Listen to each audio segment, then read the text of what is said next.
नमस्कार, सत्समला news channel में आपका स्वागत है। भारत सरकार ने जातीय जनगणना को मंजूरी दे दी है। जातीय जनगणना होगी। भारतीय जनता पार्टी के गठबंधन दल जदयू के प्रदेश प्रवक्ता मेरे साथ हैं। इनसे बात करेंगे कि जातीय जनगणना पर जो अलग अलग बातें आ रही है, अलग अलग दल के लोग अपने श्रेय लेना चाह रहे हैं, तो इसमें मुख्य रूप से श्रेय किसका? सर, आपका हमारे चैनल में स्वागत है। शुक्रिया। देखिए, सबसे पहले हम देश के प्रधानमंत्री जी को आपके चैनल के माध्यम से बिहार की जनता की ओर से और अपनी पार्टी की ओर से आभार प्रकट करते हैं। आदरणीय नीतीश कुमार जी ने जो बिहार में जो लकीर खींची थी, जो पूरे देश को एक रास्ता दिखाया था जातीय सर्वे कराकर, आज देश के प्रधानमंत्री जी ने भी निर्णय लिया है कि पूरे देश स्तर पर जातीय जनगणना हो। नीतीश कुमार जी ने अपने राज्य के खजाने से जातीय सर्वे कराया था और पूरे देश को रास्ता दिखाया था। तो ये तो हमारे नेता आदरणीय नीतीश कुमार जी 1990 से लगातार मांग करते रहे। 1994 में सदन में वो इस बात की चर्चा कर रहे हैं। वो बोल रहे हैं कि 1931 के बाद देश में जातिगत जनगणना नहीं हुई है, एक बार जातिगत जनगणना होनी चाहिए और इससे पता चल जाएगा किस जाति की संख्या कितनी है और आरक्षण होने के बाद उनके हिसाब से उन्हें आरक्षण का लाभ मिल जाएगा। तो ये तो आदरणीय नरेंद्र मोदी जी और आदरणीय नीतीश कुमार जी को इसका क्रेडिट जाना चाहिए। और जो लोग क्रेडिट ले रहे हैं, अरे भाई, कांग्रेस इस देश में लंबे समय तक नेतृत्व किया। जवाहरलाल नेहरू जी हो, इंदिरा गांधी जी हो, राजीव गांधी जी हो, नरसिम्हा राव हो, मनमोहन सिंह जी, लंबा समय तक उन लोगों ने नेतृत्व किया है। मंडल आयोग का गठन जब कांग्रेस की सरकार नहीं थी तब हुआ। रिपोर्ट मंडल आयोग का 1980 में आया और उसके बाद इंदिरा गांधी जी देश के प्रधानमंत्री बनी, राजीव गांधी जी बने। उस रिपोर्ट को कूड़े के डब्बे में फेंक दिया गया, लेकिन वीपी सिंह ने जब सरकार में आए तो उन्होंने लागू किया। तो कांग्रेस का चरित्र तो शुरू से पिछड़ा विरोधी रहा है। तो कांग्रेस कब से पिछड़ा हितैषी हो गई भाई? और दूसरी तरफ आदरणीय लालू प्रसाद जी, तो लालू प्रसाद जी मनमोहन सिंह के सरकार में रेल मंत्री थे।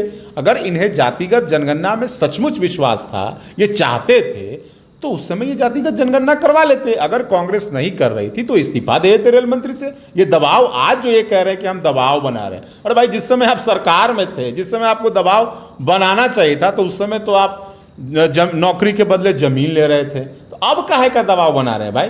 आप वहां नहीं कर पाए, उससे पहले आप बिहार में, बिहार की जनता ने आपको 15 वर्षों तक बिहार का नेतृत्व करने का मौका दिया। तो जैसे नीतीश कुमार जी ने जातिगत सर्वे कराया बिहार में, आप भी करा लेते। तो उस समय तो आप नहीं कराया, उस समय पारिवारिक आरक्षण की बात कर रहे थे। तो राज्य और देश की जनता सब जानती है कि कौन केवल बात बनाता है और कौन उसे धरातल पर उतार कर दिखाता है। नीतीश कुमार जी, पूरे देश में बिहार पहला ऐसा राज्य है कि महिलाओं को 50% पंचायत में आरक्षण दिया। अति पिछड़ा का आरक्षण हो, दलित का आरक्षण हो, सरकारी नौकरी में 35% आरक्षण की बात हो लड़कियों को। तो नीतीश कुमार जी तो लगातार इस पे काम कर रहे हैं। तो ये तो नीतीश कुमार जी का पूरा श्रेय है, देश के प्रधानमंत्री आदरणीय नरेंद्र मोदी जी का श्रेय है। दूसरे का कहाँ इसमें बनता है? अपना बात बना रहे हैं लोग। जो जनरल जनगणना होता था हर 10 साल पर, 2021 में होना था, लेकिन 2021 में नहीं हो सका। उसके बावजूद आगे का भी कोई प्रोग्राम नहीं है। जब आम जनगणना नहीं हो पा रहा है, तो जातीय जनगणना होने की संभावना दिखती है क्या? नहीं, बिल्कुल। देश के प्रधानमंत्री जी ने cabinet committee on political affair में इस बात का निर्णय हुआ। ऐसा थोड़ी मौखिक कह दिए उसे थोड़ी बात है। एक कैबिनेट का महत्वपूर्ण कमेटी है, उसमें इस बात का निर्णय हुआ है, तो बिल्कुल होगी। और 21 में तो जनगणना होनी थी, बट कोरोना के कारण नहीं हुई है, तो बिल्कुल होगी। हम तो कह रहे हैं नीतीश कुमार जी ने बिहार में नजीर पेश किया, वो तो करके दिखाए। लेकिन जो लोग क्रेडिट ले रहे हैं, तो आप एक तरफ आप देखिएगा, भाई तेजस्वी बिहार में नीतीश कुमार जी के द्वारा कराए गए सर्वे का क्रेडिट लेते हैं। दूसरी तरफ बिहार में जब राहुल गांधी जी आते हैं तो कहते हैं कि ये फेक है।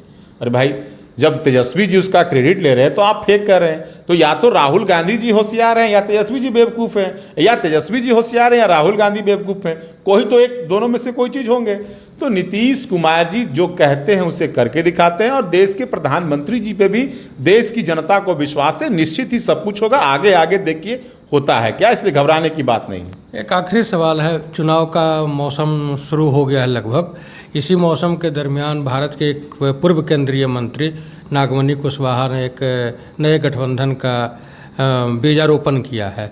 नाम रखा है बिहार गठबंधन। इस गठबंधन से एनडीए गठबंधन पर के सेहत पर क्या असर पड़ेगा? देखिए, नागमणि कुशवाहा जी अभी गांधी मैदान में रैली शायद किए थे, कोई जातीय या कुछ, वो राज्य की जनता ने देख लिया, उस पर कोई चर्चा का विषय नहीं है। ठीक है, चुनाव के समय अनेक पार्टियां आती है, कई पार्टियां आते हैं, चुनाव के बाद सब कहाँ चली जाएगी कोई बात नहीं। और वो तो गांधी मैदान में शक्ति प्रदर्शन करिए ना, लोग देखिए लिया है, कहाँ तो क्या उस पर चर्चा करना है, वो सब चर्चा करना बेकार है। अभी आप जदयू के प्रवक्ता को सुन रहे थे कि बिहार या देश में जो जातीय जनगणना की बात हो रही है उसका क्रेडिट केवल और केवल भारत के माननीय प्रधानमंत्री नरेंद्र दामोदर दास मोदी और बिहार के मुख्यमंत्री सुशासन बाबू नीतीश कुमार को मिलना चाहिए।